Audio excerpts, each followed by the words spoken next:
nagpalit na naman ng liderato sa Senado mga kabahidor. Pero okay lang yan, no? At sa akin lang sana, yung sa Blue Ribbon Committee, dapat abogado talaga para maimbestigahan yung flood control project. Diba? So, kayo na ang humawak sa ano ngayon, sa liderato, kasi mas marami na kayo kasi may tumatalon. Magaling tumatalon talaga.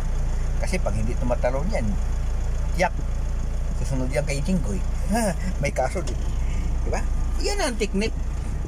Para hindi ka makulong, talong ka kagad. So, yan lang pala ang kabahidor, no? So, sana ituloy nyo ang flood control project investigation. Kasi pag hindi nyo ituloy yan, taong bayan magdududa na.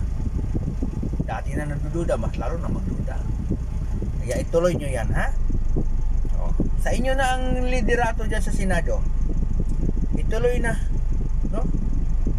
Kahit kasamahan nyo dyan, ilaglag nyo. Doon kayo kakampi sa taong bayan, huwag yon sa mga buhaya. Alam kong kasamahan nyo dyan mahiling magpigil. Mayroon nga ako na rin na nakita sa news ko. Talaga pinatigil niya yung investigasyon sa flood control project. Kasi itong isang senador na ito, wag ka pa ito, chismis to ha, pag marites muna tayo. Itong isang senador na ito, kabihay ito, 2 beses pala nakatanggap ng malitang pera. Kaya ngayon, gusto niya ipatigil yung flood control project investigation kasi pag ipatuloy yan, talaga madadali siya. Oh, sino yan? Alam na natin sino yung kabahidor, no? So, kabahidor, magdasal tayo nga sana matuloy na investigasyon sa flood control project para maparusahan na yung nagwaldas ng pera.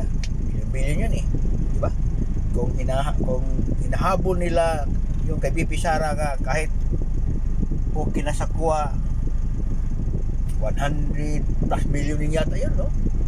Itong mga bilyon dapat ang tutukan, di ba? Bakit doon tayo nakatutok sa maliit na bagay? Mayroon malaki.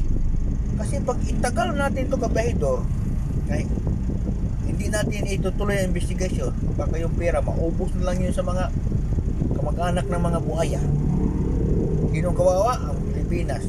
At saka continuous din ang pagnanakaw ng mga buhaya na ito kung hindi natin ito maparusahan. Kaya alam naman natin na mayroon iba dyan talagang umipigil sa investigasyon dahil sila ay kasapuan. So sana naman maawa si Lord na matauhan yung ibang mga senador dyan. Huwag na kayo matalon, no? Dapat isipin nyo ang taong bayan, huwag yung pera. Kasi ang pera, kahit gano'ng kadami yon, pagdating ng panahon na mawala tayo, hindi natin yan madadala. Yan lang, Medor.